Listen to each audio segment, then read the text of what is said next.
Practice problem 3, we have negative 2y. This is negative 2 times y. How do we undo multiplication? We divide.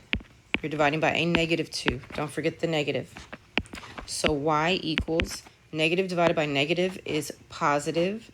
And then 11 divided by 2 doesn't go in evenly. So guess what? Just leave it like this. You don't need a mixed number or decimal. We don't do that in algebra, okay? We just leave it as an improper fraction. So the only thing we had to do was simplify it and make it positive. And then we stop. For practice problem 4, I've got a division problem. It's down here in the denominator. So the opposite of division is multiplication. I'm going to multiply both sides by negative 3. These cancel out. 7 times negative 3 is negative 21.